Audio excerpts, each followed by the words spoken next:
Buat cemilan simpel dan mudah cara pembuatannya.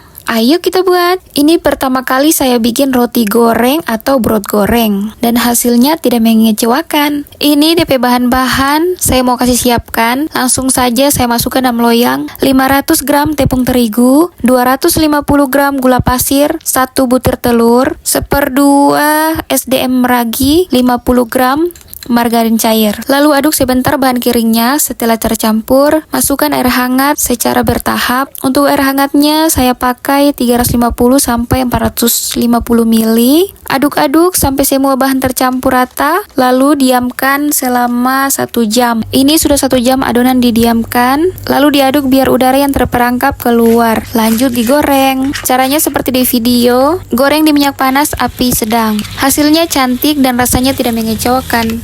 Enak, selamat mencoba. Oke, bye.